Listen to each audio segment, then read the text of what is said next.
Hoje é o primeiro domingo desse mês de fevereiro de 2024 e nós vamos então a mensagem do nosso boletim.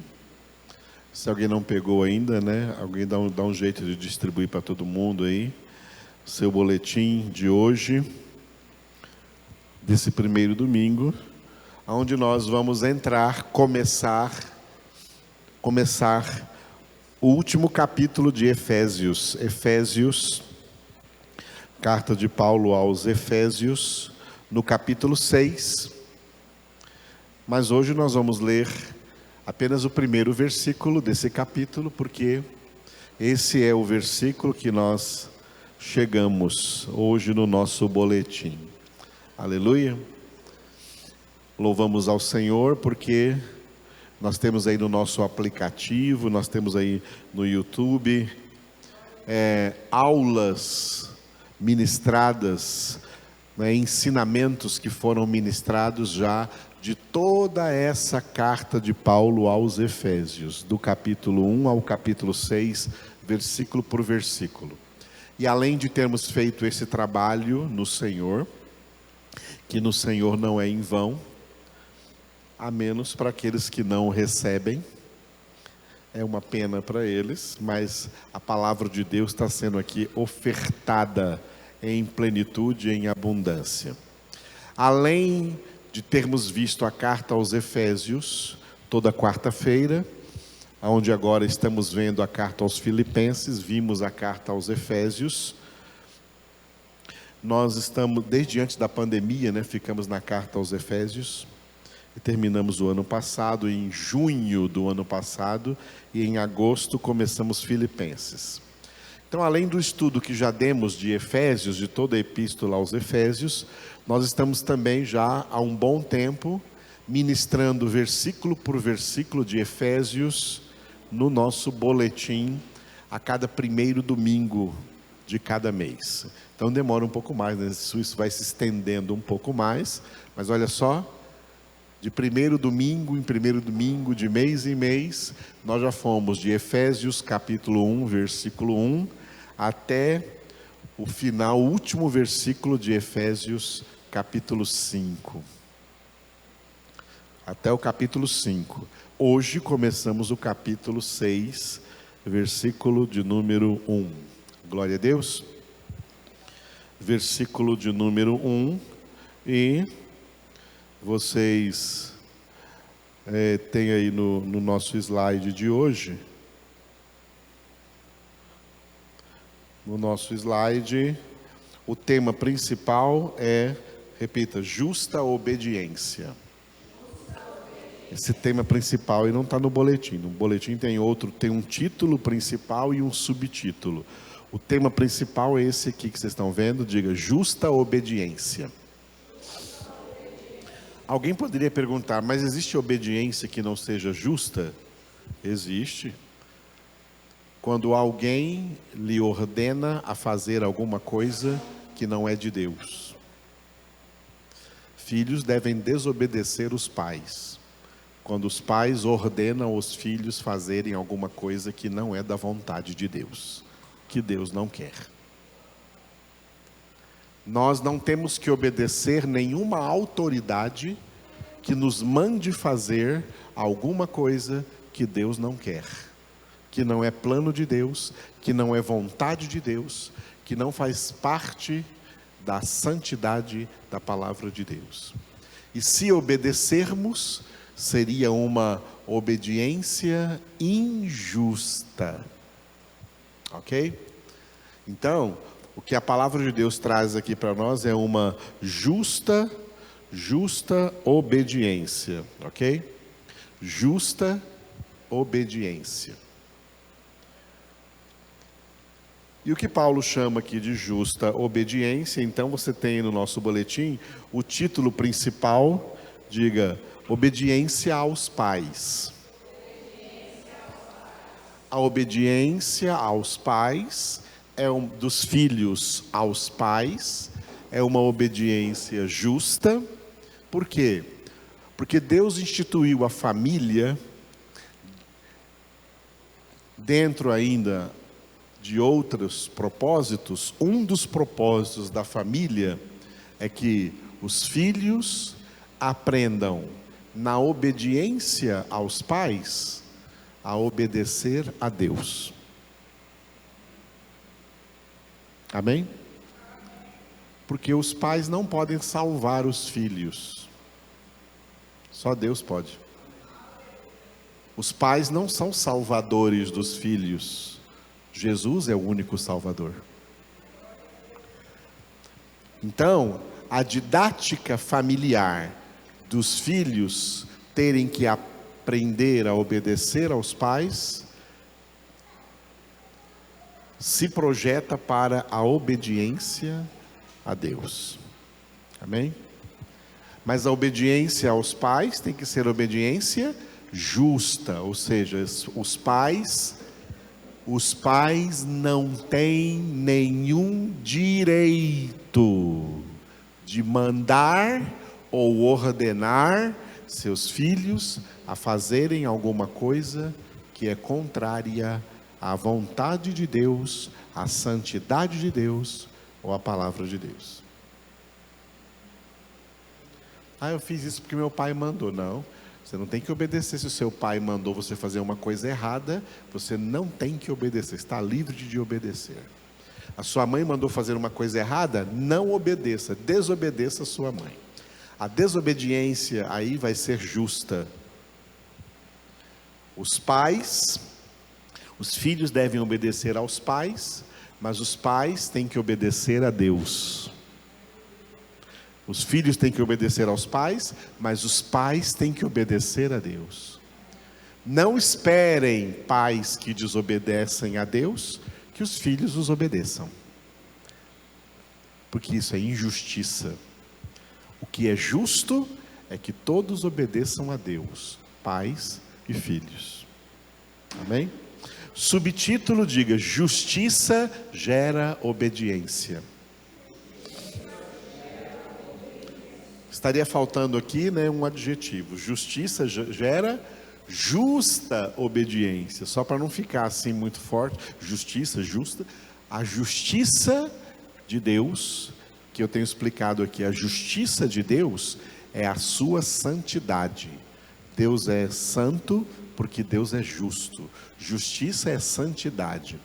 Quando Jesus disse no Sermão da Montanha, Mateus capítulo 5, benditos os que têm fome e sede de justiça, porque serão fartos, serão saciados.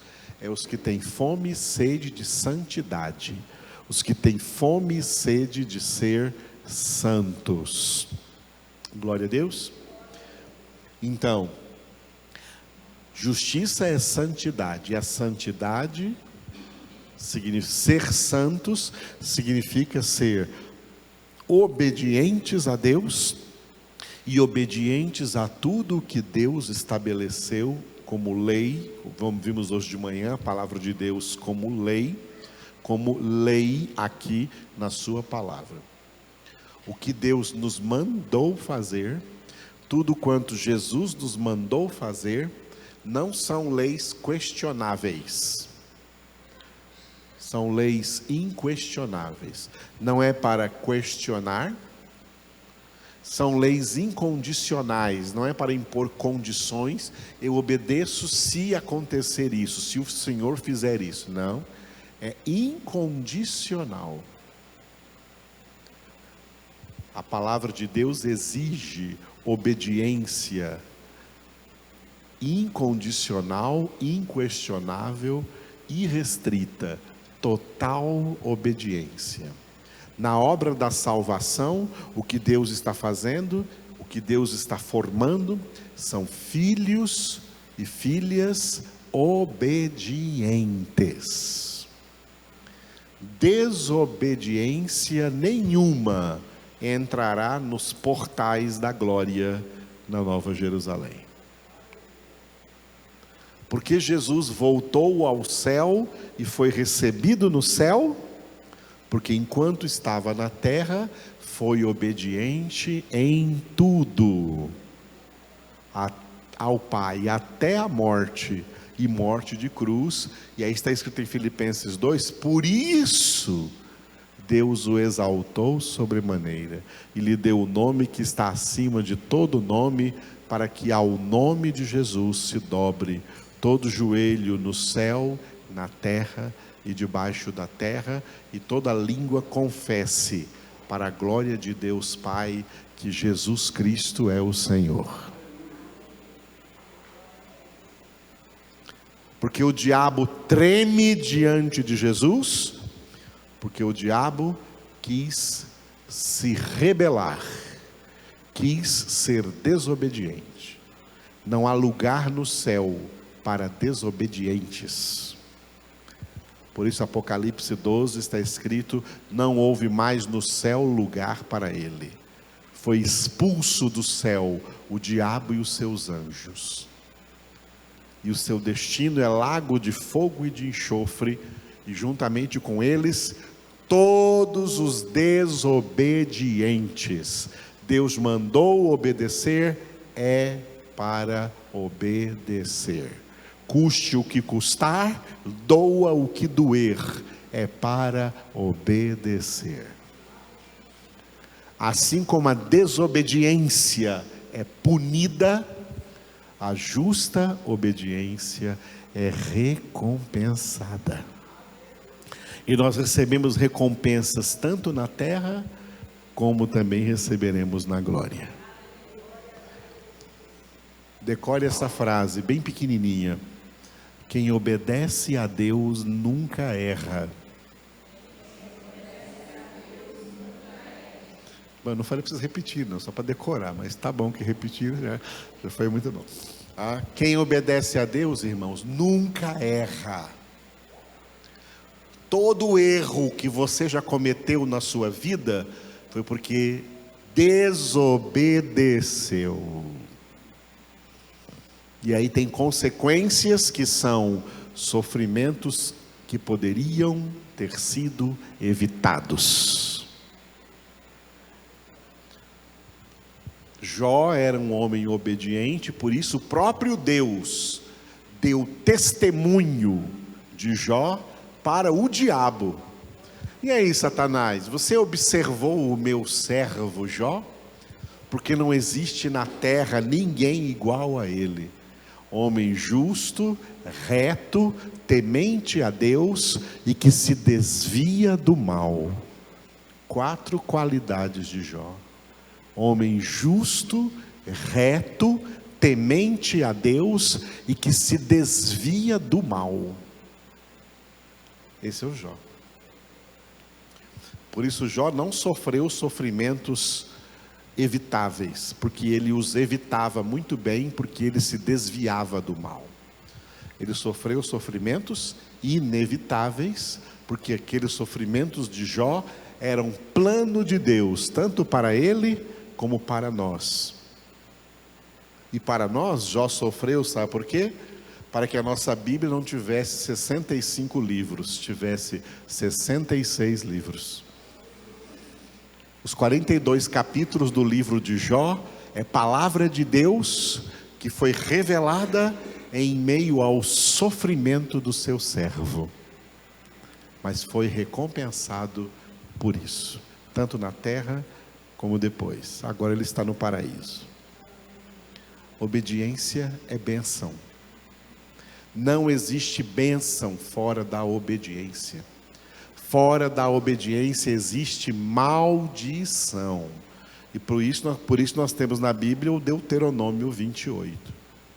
Se vocês me ouvirem, Deus dizendo, ouvirem todas as minhas palavras, tendo o cuidado de praticá-las, de obedecê-las, todas essas bênçãos virão sobre vocês e vos alcançarão. E no mesmo capítulo diz: mas se não obedecerem as minhas palavras, o que vai alcançar vocês são as maldições. E aí tem uns crentes hereges por aí que fica pregando quebra de maldição. A única quebra de maldição que existe Chama-se conversão genuína a Deus. Converter-se de desobedientes em obedientes à palavra de Deus. Esse é o segredo da benção. Para ser abençoado não precisa pagar promessa. Para ser abençoado não precisa fazer campanha. Para ser abençoado, o único preço, se quiser usar essa linguagem, a pagar é o preço da obediência a Deus e a sua palavra. Obedeça a Deus. Esse é o segredo da bênção. Desobedeça. Esse é o segredo da maldição. Pronto, é simples assim. Por isso que o Evangelho é tão simples. Desobediência, maldição. Obediência, bênção. E a maior de todas as bênçãos, a salvação em Cristo Jesus. Jesus morreu por nós, para que sejamos obedientes. Diga, Jesus morreu por mim. Mais forte, para que eu seja obediente a toda a palavra de Deus. Aleluia. Muito bem. Então você já tem no boletim, hoje não precisa nem abrir aí a palavra, porque todos os textos bíblicos já estão no boletim. E o texto-chave, Efésios capítulo 6, versículo 1. Vamos ler juntos? Filhos, obedecei a vossos pais no Senhor, pois isto é justo. Aleluia. Acompanhem comigo e nos versículos bíblicos vocês já sabem, vamos ler todos juntos. Um dos efeitos nefastos do pecado na alma humana foi a total desinclinação à obediência. É como se cada alma dissesse a si mesma: você não tem que obedecer a ninguém, exceto a si mesma. É neste estado de natural rebeldia que todas as pessoas são concebidas, geradas e nascidas, como Davi disse no Salmo 51, 5: eu nasci na iniquidade, e em pecado me concebeu minha mãe. Portanto, toda alma vem ao mundo em estado de rebeldia e natural corrupção. O profeta Jeremias chamou a alma de coração ao declarar em Jeremias 17, 9: enganoso é o coração, mais do que todas as coisas, e desesperadamente corrupto. Quem o conhecerá? Este versículo teria assim uma tradução interpretativa, olha: enganosa é a alma, mais do que todas as coisas, e desesperadamente corrupta. Quem a conhecerá?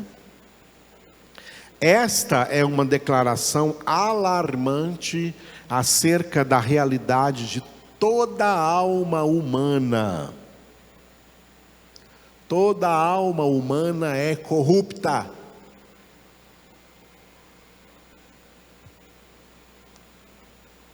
E sabe uma coisa que faz parte dessa corrupção? É ficar apontando o dedo para a corrupção alheia. Fulano é corrupto. Você também é. Você também é. Toda alma é corrupta. Corrupção não é um pecado pessoal de uma ou outra pessoa ou de um grupo de pessoas. Corrupção é o pecado geral de toda a humanidade. O único livramento da corrupção acontece no tratamento pela santificação até a morte. E quando chegar a morte, isso ainda não estará completo. Ainda terá corrupção na sua alma. Mas se você perseverou até lá, na sua santificação, aí Deus vai completar. Mas até lá você tem corrupção aí dentro. Eu também, cada um de nós. Paulo também, como ele confessou em Romanos 7. Eu sei que aqui dentro de mim ainda mora, ainda reside o pecado. Então, amados, para de pecar apontando o dedo para o pecado de outras pessoas, porque o seu está aí. E não é o pecado de outras pessoas que pode levar você para o inferno, é o seu pecado. Inclusive o pecado de ficar apontando o dedo para os pecados alheios. Apontar o dedo para os pecados alheios é pecado. É claro que não é pecado ensinar as pessoas sobre os erros que as pessoas cometem. Olha, fulano cometeu esse erro, não podemos cometê-lo. Mas execrar as pessoas por causa dos seus pecados, tá? É injustiça, porque nós também somos pecadores. Atirar pedras, apedrejar com a língua pessoas, é a mesma coisa que Jesus disse lá no apedrejamento, quando queriam apedrejar a mulher. É o seguinte: essa mulher tem pecado? Tem. Vocês estão certos nisso. Mas algum de vocês não tem nenhum pecado? Quem não tiver nenhum pecado, atire a primeira pedra. As pedras hoje não são pedras. As pedras hoje são línguas, que ferem mais do que fisicamente. Pedras ferem o corpo, língua fere a alma. Destrói as pessoas. Seria melhor apedrejá-la, ela sofreria menos. Todo mundo é corrupto. E a única libertação da corrupção é a santificação em Cristo Jesus. Amém? Todas as almas, continua aí, são enganosas, porque todas as almas vêm ao mundo contaminadas pelo pecado que se originou em Adão e infectou toda a humanidade, conforme muitos textos bíblicos, e aqui em particular, Romanos 5,12. Portanto, assim como por um só homem entrou o pecado no mundo, e pelo pecado a morte, assim também a morte passou a todos os homens, porque todos pecaram. Bem entendido? No entanto, a alma, ela não é apenas enganosa, ela é mais enganosa do que todas as coisas. Logo, pode-se deduzir, por essa afirmação de Jeremias 17:9, que não existe nada e nenhuma outra criatura que seja mais enganosa do que a própria alma humana. Assim, a alma humana é mais enganosa do que o próprio pai da mentira, o diabo, para quem Jesus disse em Mateus 16:23, arreda, Satanás, tu és para mim pedra de tropeço, porque não cogitas das coisas de Deus, e sim das dos homens. Amados, Jesus disse assim: quem crê em mim expulsarão demônios em meu nome. É fácil expulsar demônios. Sabe o que é difícil? É expulsar a corrupção de dentro de nós. Isso é difícil. Demônios é fácil expulsar. Mas a corrupção da alma é muito pior do que os demônios, é mais pegajosa do que os demônios. Ela só sai num processo dificílimo chamado santificação pela Bíblia, e que dura a vida toda, e que não termina nessa vida. Estão vendo? Expulsar demônio? 1 segundo. Mas expulsar a corrupção da sua alma? Da minha alma? A alma de cada um de nós? Só no processo da santificação. O texto de Jeremias ainda declara que a alma, sendo enganosa mais do que todas as coisas, é corrupta. Ou seja, todas as almas humanas já vêm ao mundo em um estado natural de corrupção. Entenderam isso? Cada bebê que nasceu hoje, foi um corruptinho que nasceu. Foi uma corruptinha que nasceu. Entendeu isso? Parece até que a gente pode rir, né? Mas tinha mesmo que chorar por essa realidade. Que coisa. A corrupção vem desde a concepção de cada ser humano. Mas Jeremias falou muito mais do que isso. Ele disse assim, porém, o texto não apenas afirma que a alma humana é corrupta, mas desesperadamente corrupta.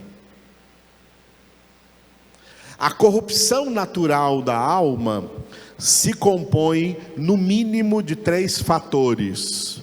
Número 1, repita depois de mim: a alma é corrupta, corrupção na sua essência.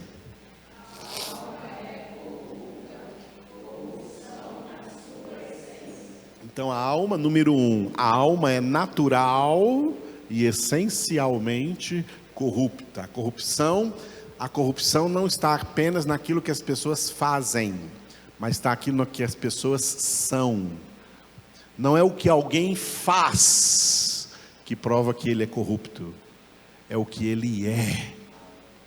É quem você é. Você é corrupto.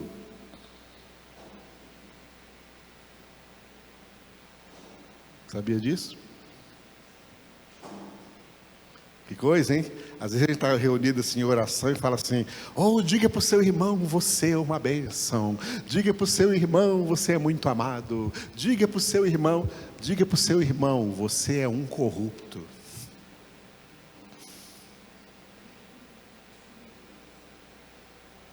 E a sua alma, ela não é só corrupta, ela é desesperadamente corrupta.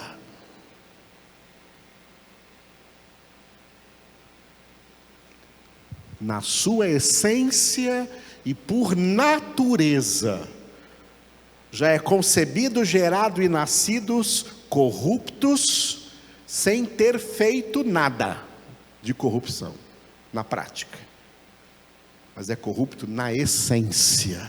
A corrupção está na essência, a corrupção está na natureza, grudada,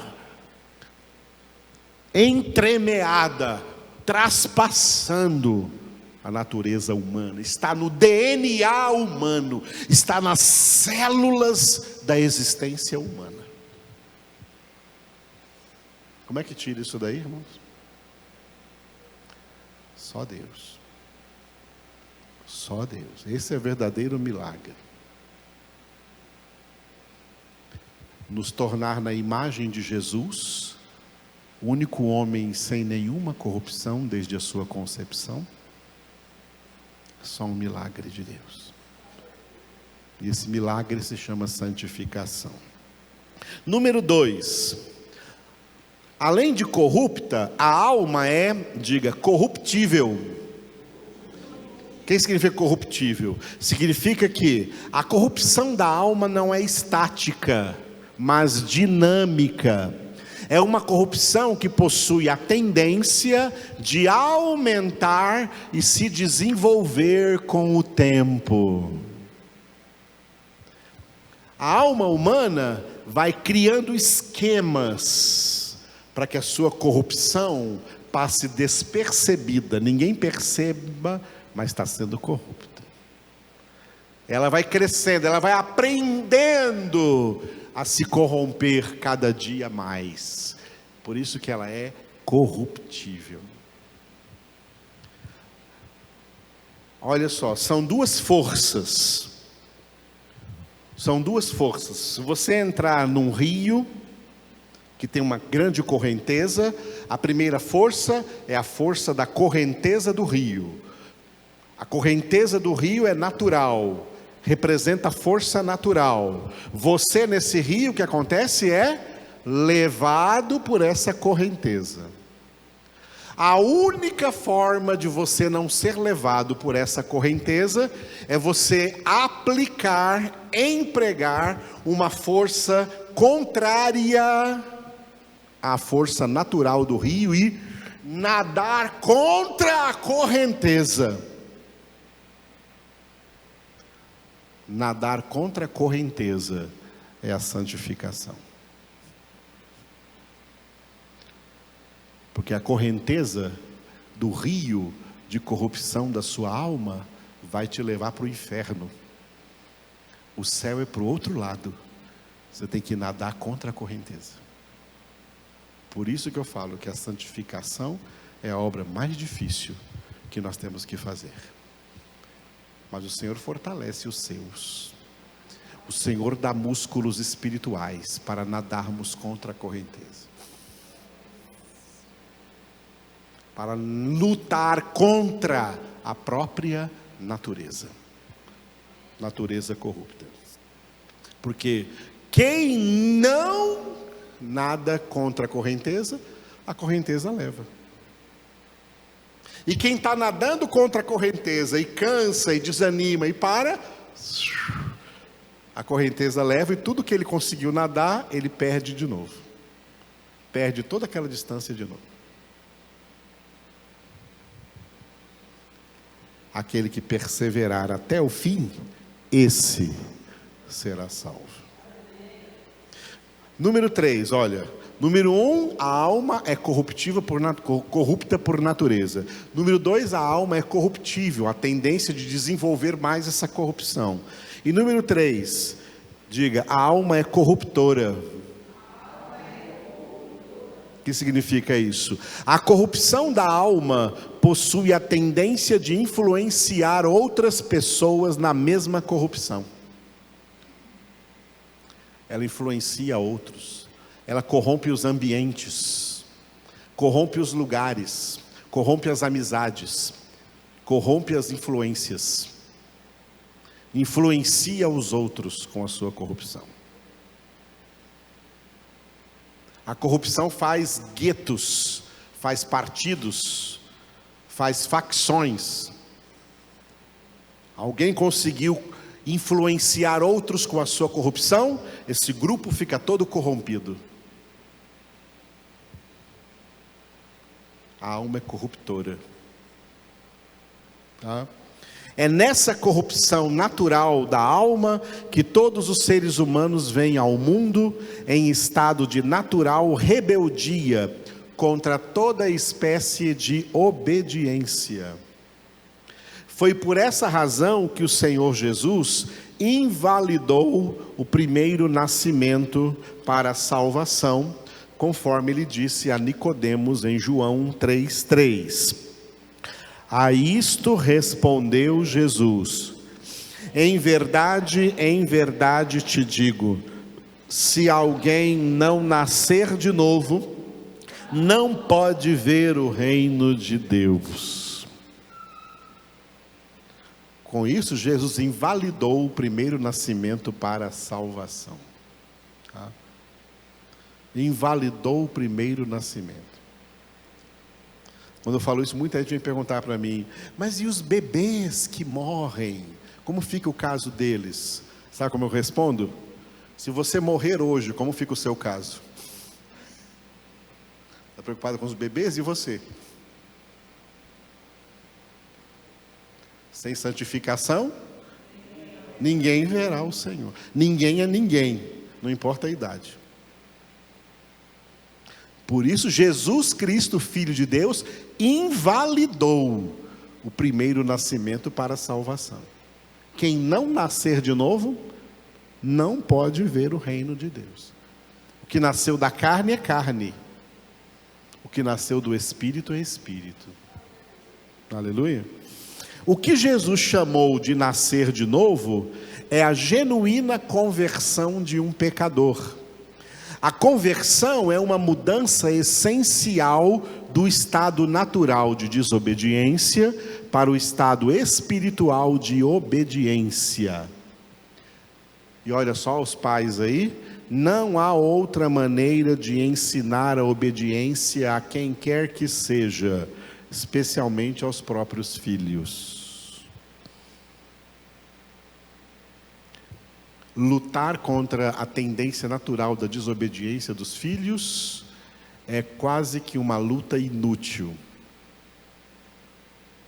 Por isso a melhor coisa que pais cristãos fazem com os filhos é pregar a palavra para eles.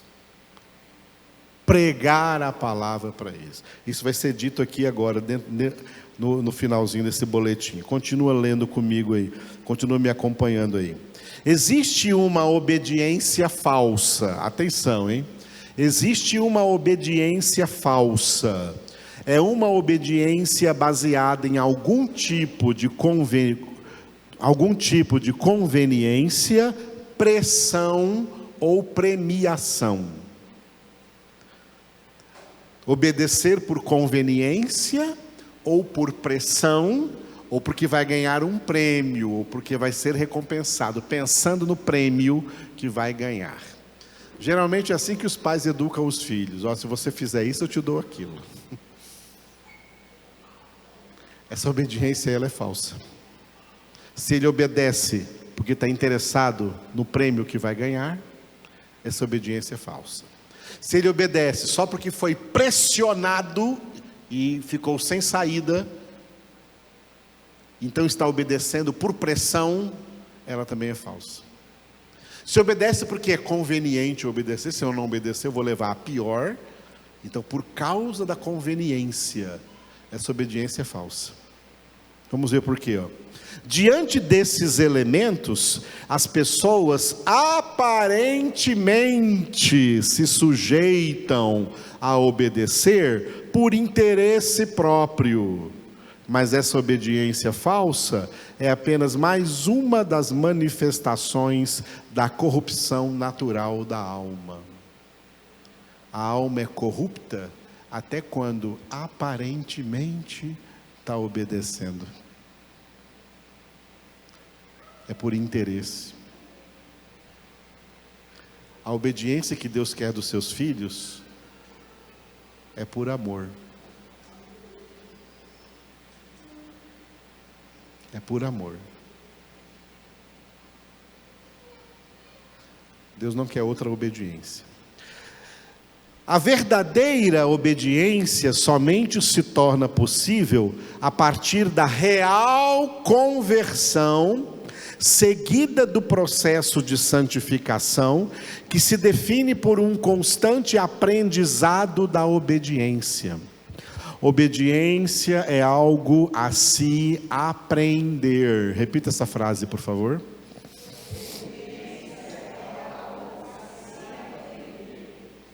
Obediência, a gente não aprende a ser obediente da noite para o dia. Não é instantâneo. Obediência é algo a se aprender. Como ocorreu até mesmo com Jesus, que não tinha pecado algum e nem possuía uma alma corrupta. Hebreus 5:8. Embora sendo filho, aprendeu a obediência pelas coisas que sofreu. Ora, se Jesus, sendo Filho perfeito de Deus, teve que aprender a obediência por meio de sofrimento, quanto mais os verdadeiramente convertidos no processo vitalício da santificação. Santificação é aperfeiçoamento. Jesus, como homem na terra, também passou por aperfeiçoamento. Hebreus 5:9. E tendo sido aperfeiçoado, tornou-se o autor da salvação eterna para todos os que lhe obedecem. Foi por isso que, ao orar ao Pai pelos seus eleitos, Jesus declarou em João 17:19: é a favor deles eu me santifico a mim mesmo, para que eles também sejam santificados na verdade. Por amor de nós, Jesus aprendeu a obediência. Por amor de nós, Jesus foi aperfeiçoado. Por amor de nós, Jesus mesmo se santificou, para que nós também possamos ser. Glória a Deus.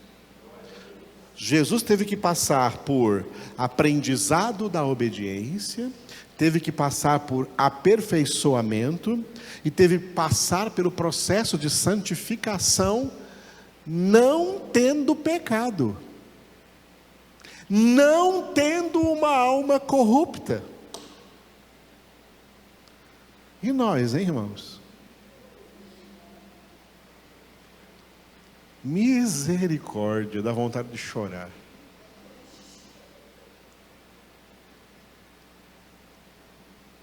Por isso, santificação é luta contra o pecado. Não é ser amigos do pecado, é ser inimigos do nosso próprio pecado. Na luta contra o pecado ainda não tendes resistido até o sangue. Continuando. Assim, a verdade é toda a palavra de Deus, acerca da qual ele exortou pais e mães, em Deuteronômio capítulo 6, versículos 6 e 7. Estas palavras que hoje te ordeno, estarão no teu coração, tu as inculcarás a teus filhos, e delas falarás, assentado em tua casa, e andando pelo caminho, e ao deitar-te, e ao levantar-te. Eu cito muito esse texto aqui no que diz respeito a pais e filhos, a pais educando filhos. Os pais não são apenas pais, genitores dos filhos. Os pais são ordenados por Deus, os primeiros pastores dos seus filhos, os primeiros mestres espirituais dos seus filhos. E se seguirmos esses versículos aqui, esses versículos estão dizendo que no mínimo, esse texto está dizendo que no mínimo, estou dizendo mínimo, no mínimo, os pais têm que ter 2 reuniões diárias com os filhos. Uma ao levantar de manhã e outra ao se deitar à noite. Todos os pais fazem isso? 2 reuniões diárias. E diárias. Dia útil, dia de feriado, fim de semana, de domingo a domingo, 2 reuniões diárias, inculcando a palavra de Deus nos seus filhos.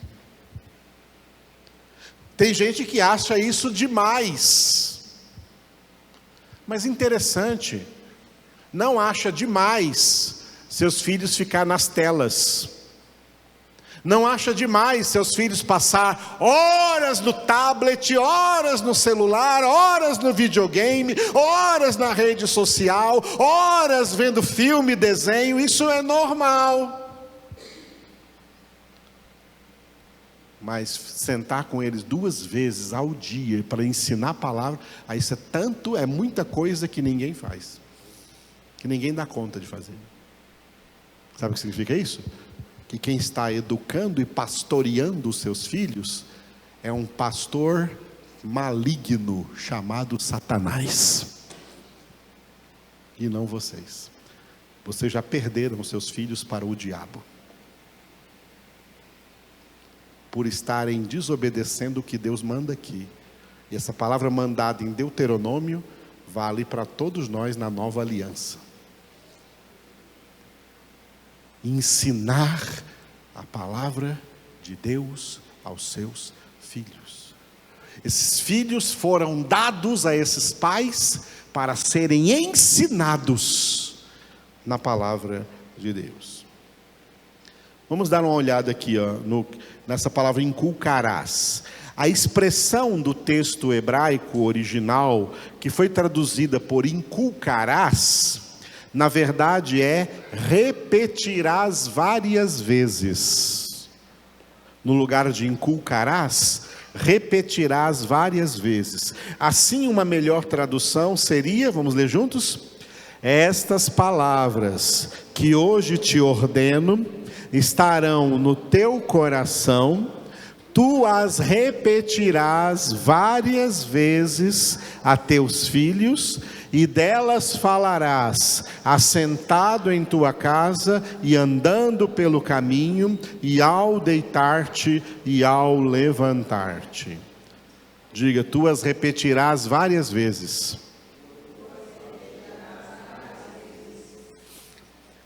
Eu sou acusado por muita gente de ser de repetir muito. Muita gente já passou por aqui dizendo, o pastor Edivaldo repete muito. Essa é a fala de Satanás, e que ele fique sabendo que enquanto eu tiver vida, vou repetir. A palavra de Deus é para ser repetida, repetida, repetida, repetida, repetida, várias vezes. Para todo o povo de Deus e para os seus filhos na sua casa. É ordem de Deus. É ordem de Deus. É ordem de Deus. Desobedeça.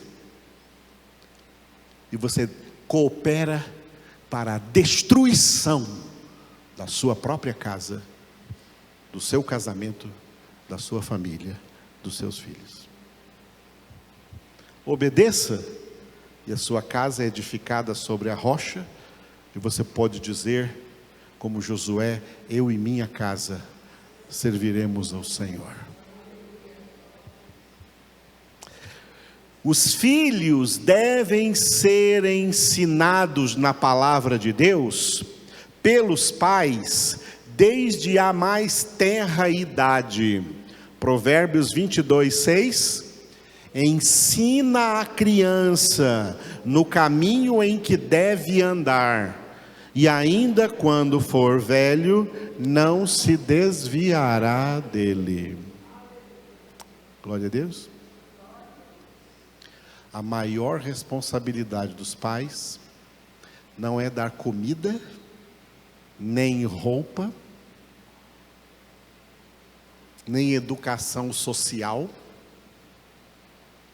que é o que eles vão receber na escola e faculdade, ou formação profissional, para poderem ganhar dinheiro e sobreviver nessa vida. Tudo isso faz parte da missão dos pais, mas a maior missão dos pais é colocar toda essa palavra, de Gênesis a Apocalipse, dentro da cabeça dos seus filhos.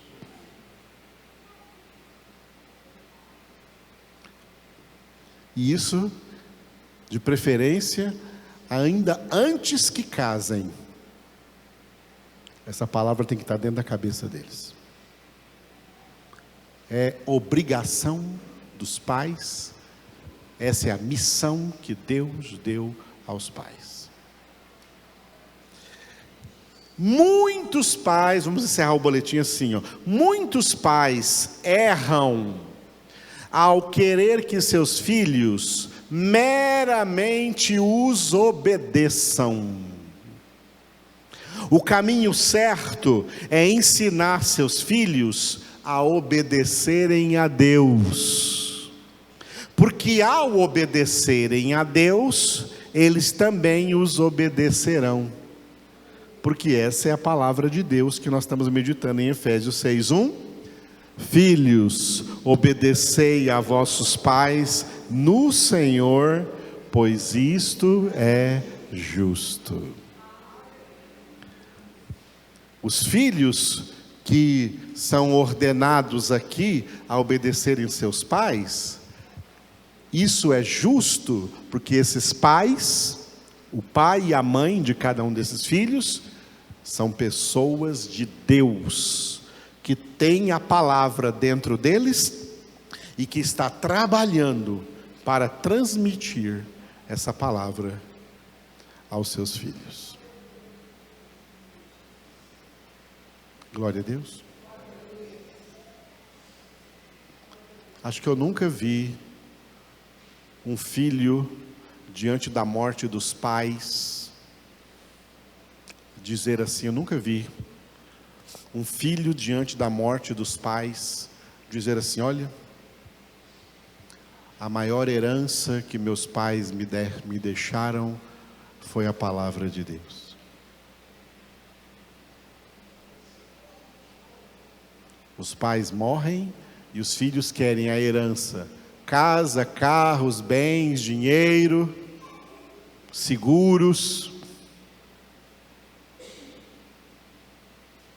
Eu nunca vi nenhum filho dizer assim, olha, a maior herança, meus pais morreram e a maior herança que eles me deram, que eles me legaram, foi a palavra de Deus.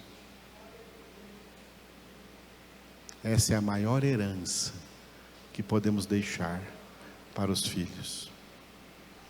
E o maior legado que podemos deixar para qualquer pessoa. A palavra de Deus. A palavra que Deus colocou em nós para ser retransmitida a outros, especialmente aos mais próximos de nós. Aleluia.